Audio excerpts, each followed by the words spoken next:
তারা আমার উপর হামলা করেনি, হামলা করেছে যারা এই আন্দোলনের নামে স্যাবোটেজ করতে চেয়েছেন। প্রথম থেকে কথা ছিল গতকালকে রাত্রে আজকে আমার সাথে তাদের মিটিং হবে, সেই মিটিং তারা করেননি। কথা ছিল আগামীকাল সকালে শিক্ষা উপদেষ্টার সাথে তাদের মিটিং হবে, সেই মিটিং তারা করেননি। বরং তারা তাদের কাছ থেকে ন্যায্য মনে করেছেন, তারা এখানে এতটুকুতে চলে এসেছেন। আমরা শুধু এতটুকু বলতে চাই, আজকে থেকে যমুনা চল জল যাই যমুনায় চল, চল চল যাই যমুনায় যাই, এই রাজনীতি, এই মুভমেন্ট আমরা আর হতে দিব না। আমরা এই ক্ষেত্রে স্ট্রিক্ট ভূমিকায় অবতীর্ণ হব, যথেষ্ট হয়েছে। এবং যদি শিক্ষার্থীদের ভিতরে যারা এই কর্মকাণ্ড করেছেন তারা অনেক বড় ভুল করেছেন।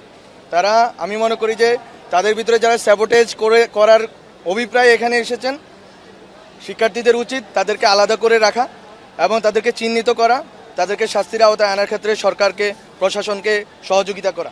কারণ এরা আমাদের সাথে আন্দোলন করেছেন, কিন্তু আমি মনে করি যে যারা আন্দোলন করেছেন জুলাই গণ অভ্যুত্থানে